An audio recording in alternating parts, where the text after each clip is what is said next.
APN episode, yeah, go. Yeah, Yeah, ready? APN episode 7, talking apprenticeships, everything, including mentoring, sign-ups, you name it. The journey. The journey. Happy with that? Beautiful. Good. All right, first topic, discuss challenges in apprenticeship recruitment and retention in today's market. Well, trying to find apprentices, as we know, has been super difficult. Really hard. We've reached out to everybody and anybody we know. That's just by word of mouth. We've spoken to recruitment officers. We've spoken to the TAFEs. The TAFEs have basically said, I remember getting an email a few years ago, the TAFEs have said, hey, I get a phone call every single day about, have you got any apprentices you can recommend, blah, blah, blah.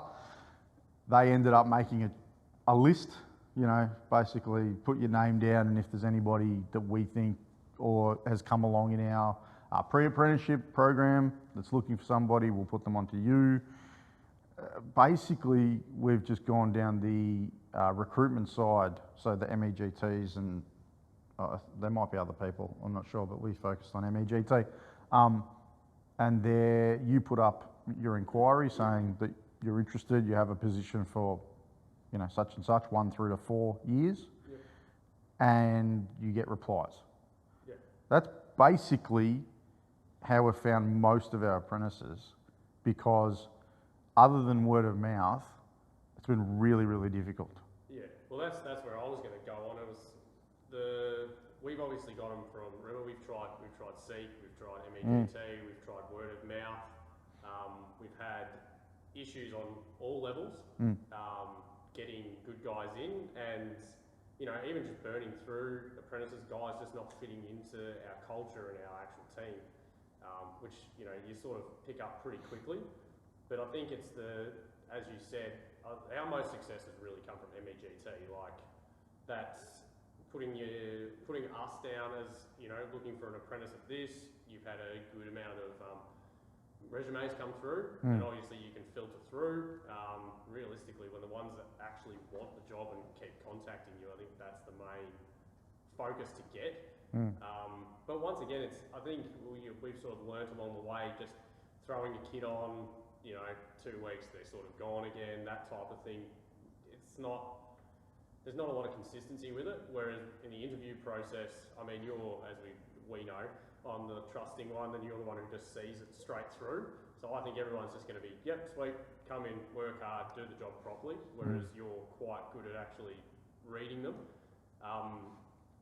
The thing that you and I have picked up, I feel, is that when they come from a good family, what schooling they've done, if they finish year 12, those types of boxes you start to tick. And just how they hold themselves as well when you first meet them. So if you do an interview with them first thing, once again, you're better at reading them at the start. Because normally what happens, we both interview them, and I'll be like, oh yeah, they seem really good. And you're like, nah, don't trust them. Don't be like that. Don't be like that. Come on. That's, I think you've got to go in with the thought process of they're not all on the same page as what they're interviewing with. Like, the majority of resumes, their parents have helped them with, it's copy and paste.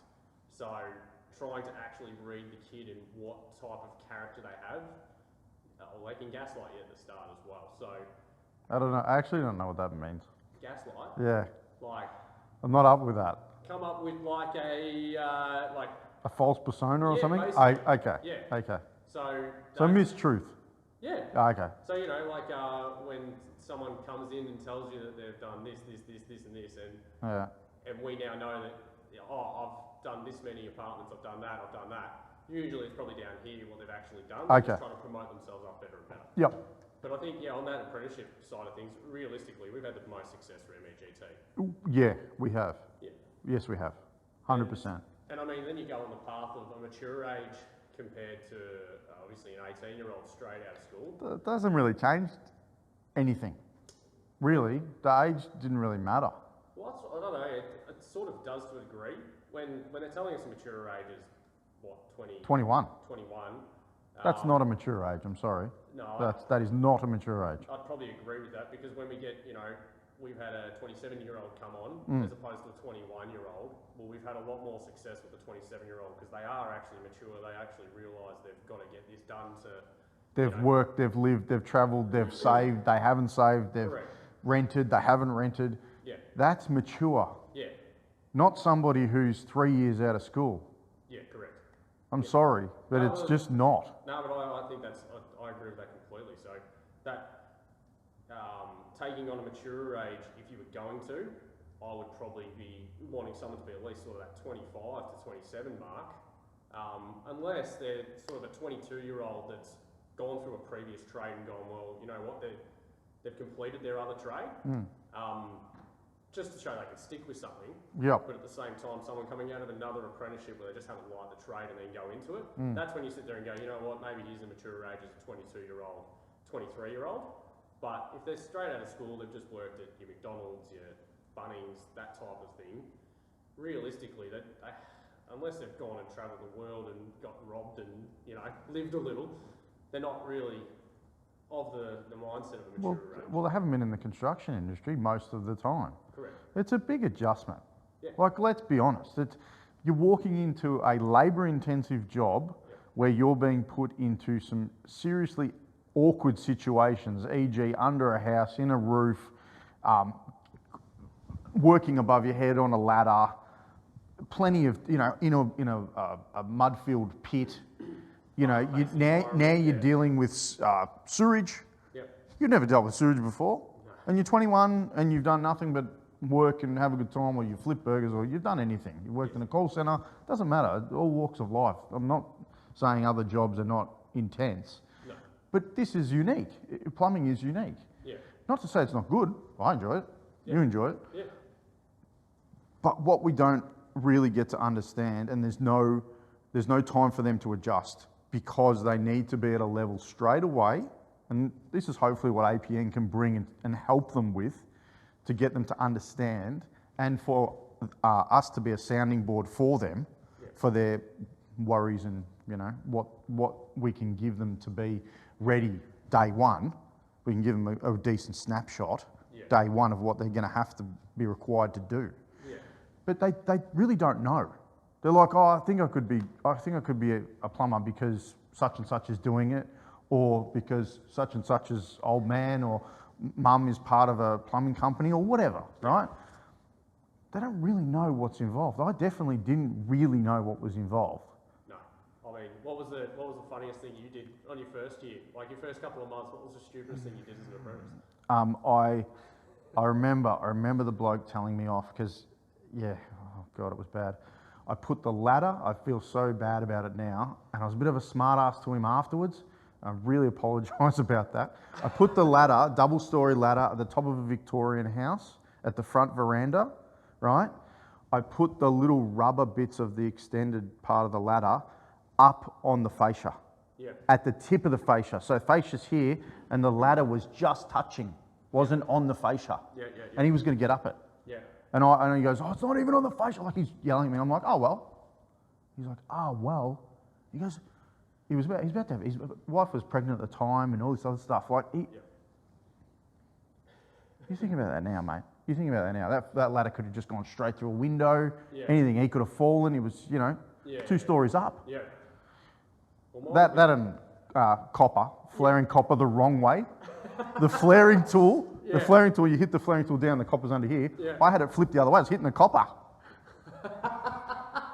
Upside down. Upside down. I've just got like a flat end on it. Scratching the end of the copper. Well, my one I remember was like, my first 2 weeks was just pushing barrows up the thing, up literally 2 flights of stairs. We had timbers, we had another apprentice halfway up, grabbing the barrow, pushing it up. But I remember vividly when I started, it was like November, one of the qualifieds came back early so that I had someone to work with, straight out of after Christmas.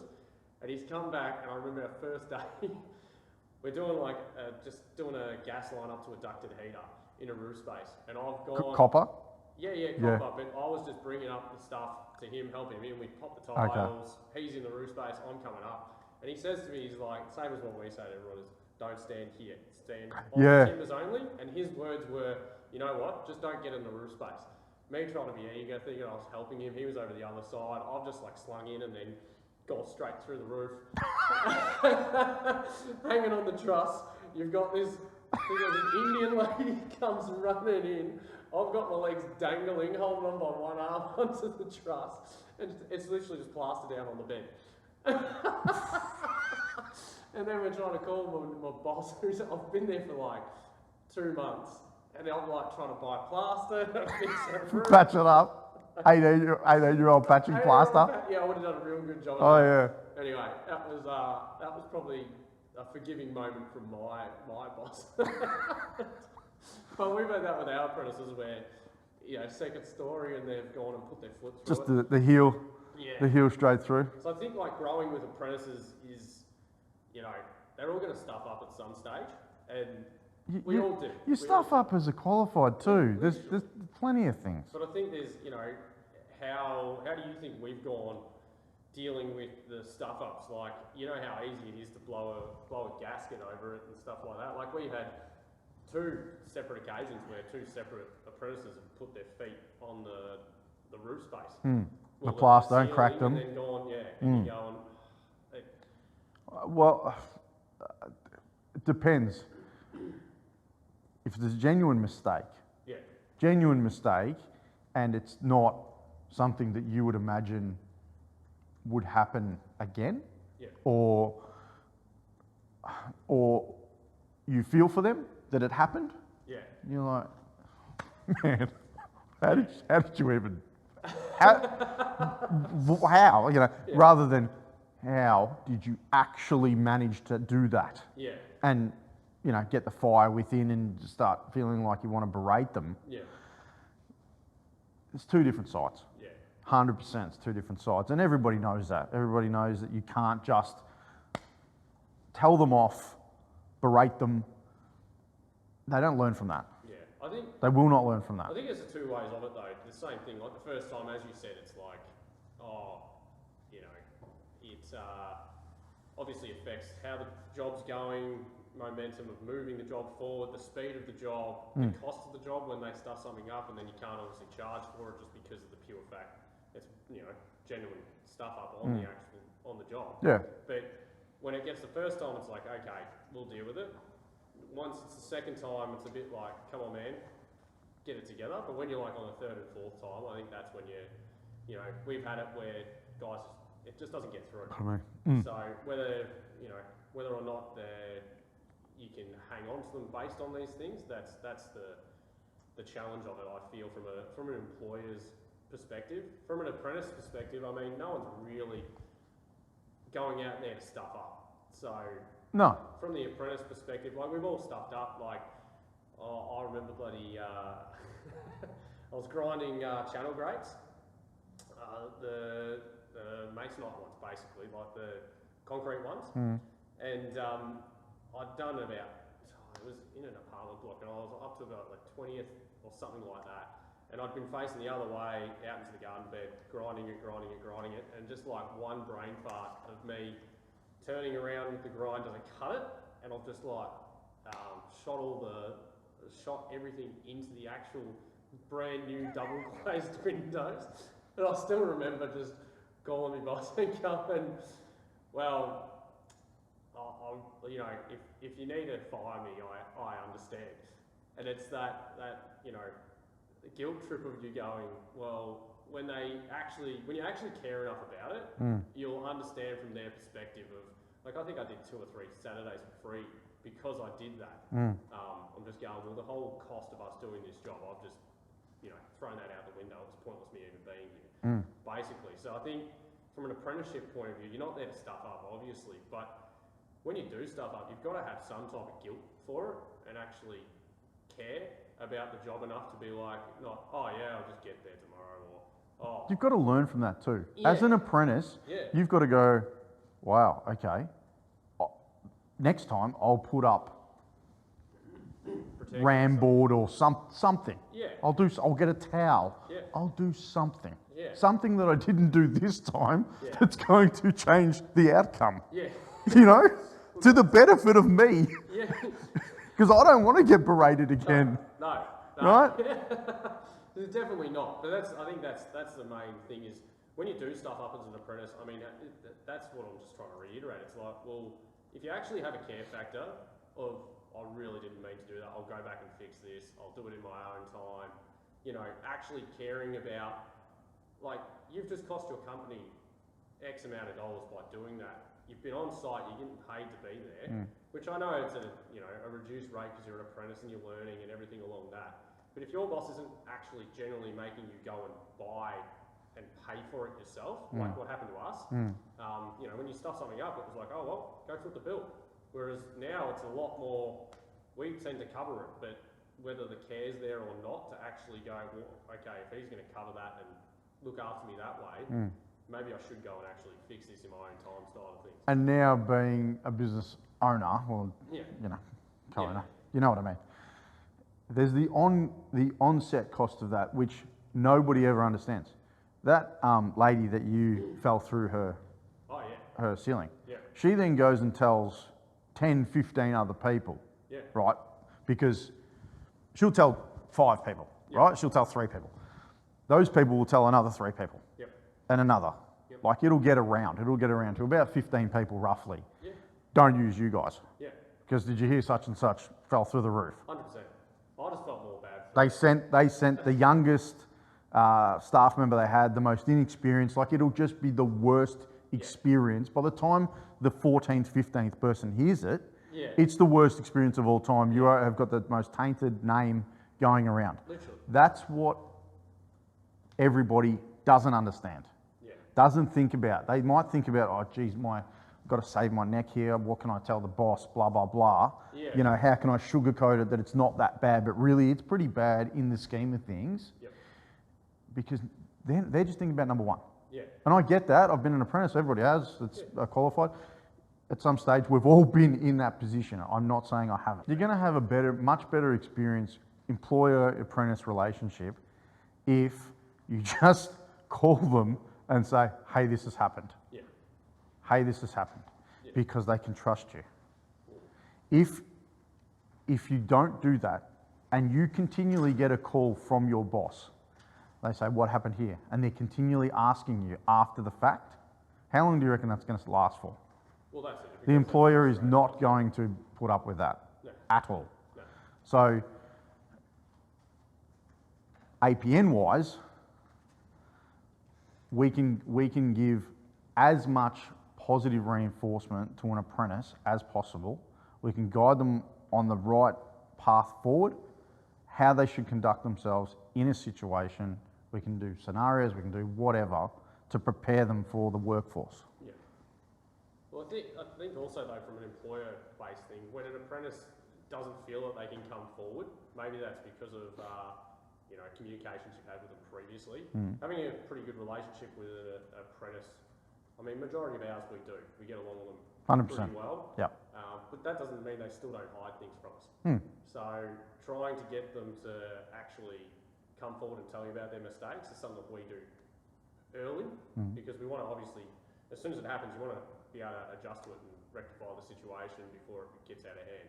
There's nothing worse than when, as I said, something's damaged or, they've made a mistake somewhere, they know about it, but they're worried about getting in trouble about it, and it lingers, and then it comes back to you 6 months' time, and you go, well, why didn't you just tell me at the time? So from the start, if we create a good enough relationship with the apprentice, that also depends on the actual person themselves. Like, as you know, with apprentices, there will be guys that just flat out lies. They'll, pretend they never did it. Nah, it wasn't me. Someone's touched that. Someone's done this. That type of thing. But with majority of apprentices, if you're not going to grill them at the start if they come to you with a mistake. It's more the afterthought when they've done something and then haven't actually told you about it.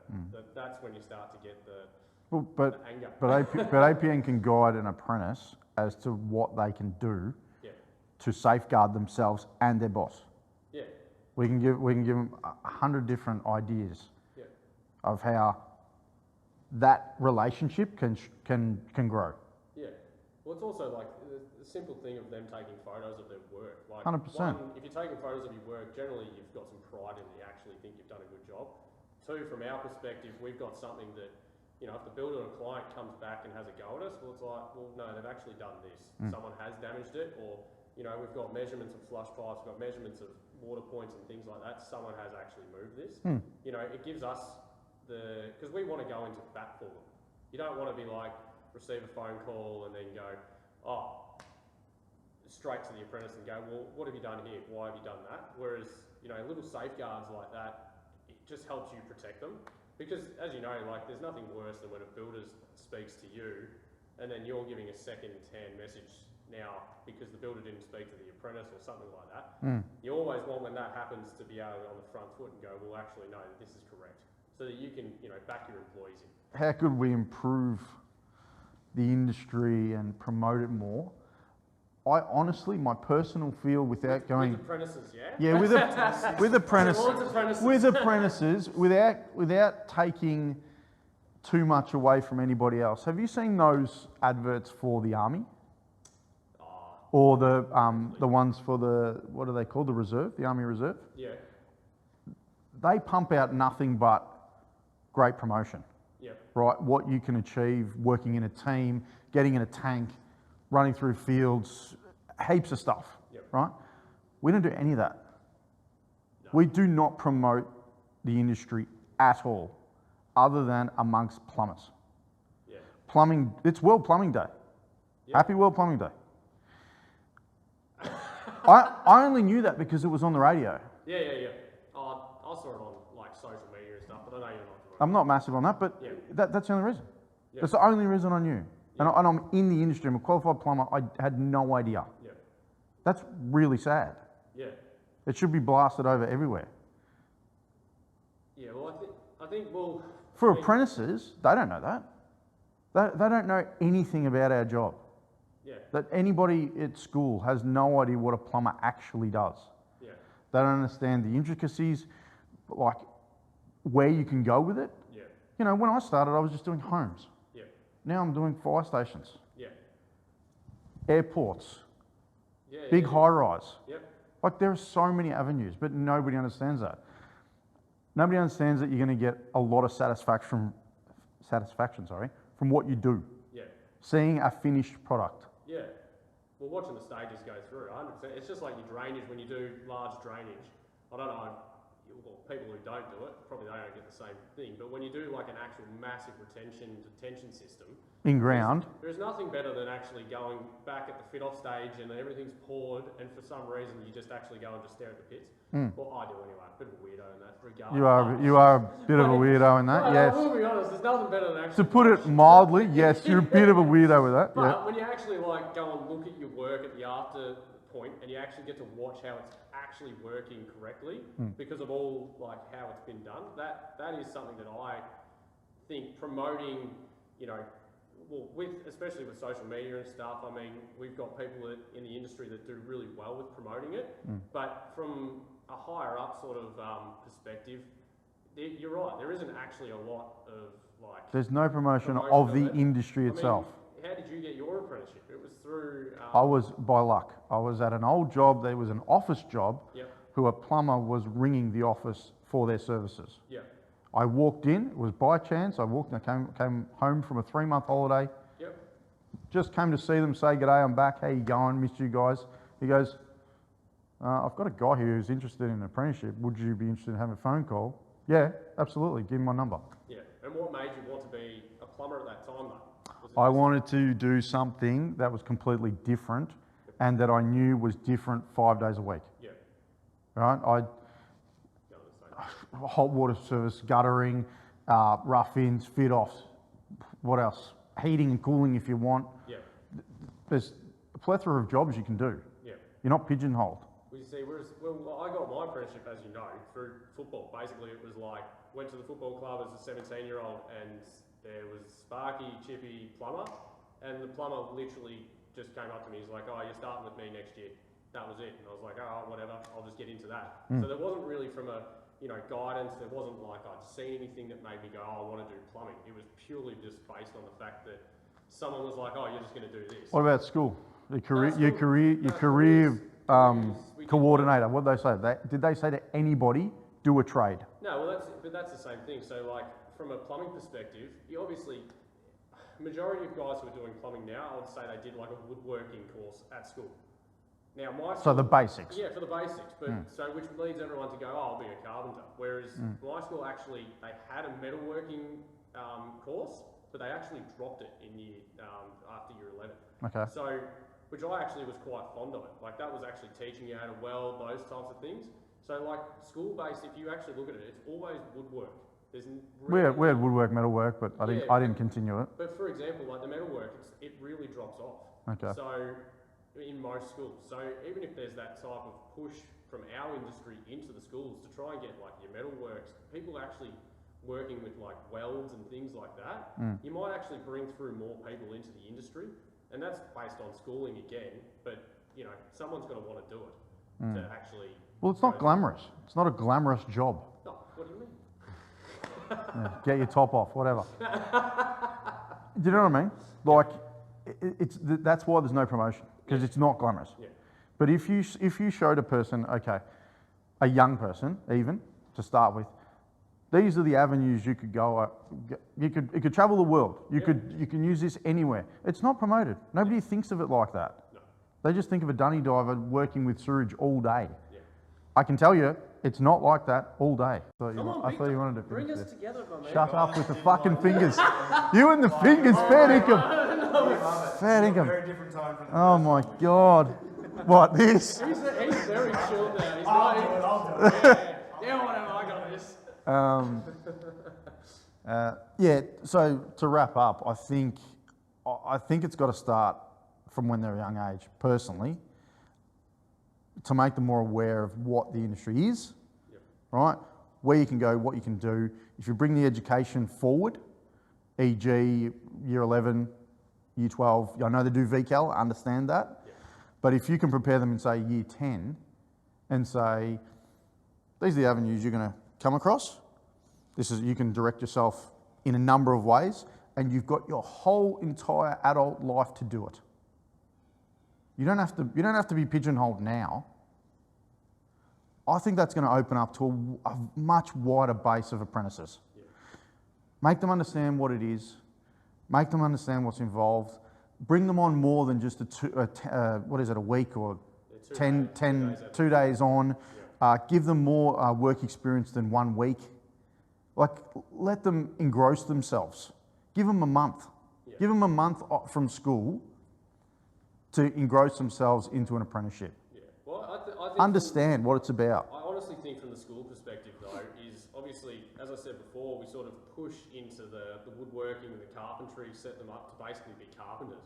But if there can be a push, you know, at your VCAL or, you know, the setup of, there is like a plumbing section within schooling. Like, as I said, me personally, when we were doing metalwork, I absolutely loved it. When it was the woodwork, it was like, oh yeah, we're just here stuffing around, putting some timber together basically. Whereas, you know, if you're teaching someone how to anneal copper, bend copper with benders, you know, even if it's just arc welding, those types of things, actually working with metalwork and things like that and pushing them into our industry.